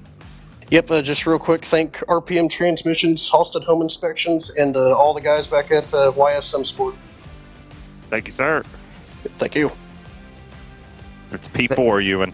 Yeah, there we are, Byron Johnson. And fair play to him as well. We had a number of very scary moments throughout today in terms of saving the car as well. Still managing to get up there in the 4th position. James O'Brien completes the top 5. Unfortunately, we're going to run out of time before we get a chance to chat to him here tonight, because the next race is coming up in 1 week's time. Same time, same place, 8:30 Eastern here on RaceSpotTV. It's the Circuit of the Americas for us to enjoy in the PRL NASCAR Cup Series. Coming up even sooner than that, though, on Wednesday, it's the Xfinity and Truck Series, both at COTA. Before we roll on with that series a little bit later on in the year. So look forward to that. And make sure you tune into all the PRL broadcasts here this week, starting tomorrow night. For round 1 of Monday nights and Tuesday nights with GT3s and the open wheels coming up a little bit later on in the week as well. Make sure you stick around here on RaceSpotTV to check in with those. For now, though, we'll be signing off here tonight from Atlanta Motor Speedway. A different race, but Dirty South Racing dominating again. I've been Ewan O'Leary, Terry Radford alongside me with Mike Yao behind the cameras here on RaceSpotTV. And until you join us again for the PRL broadcast for the remainder of this week, it's goodbye for now.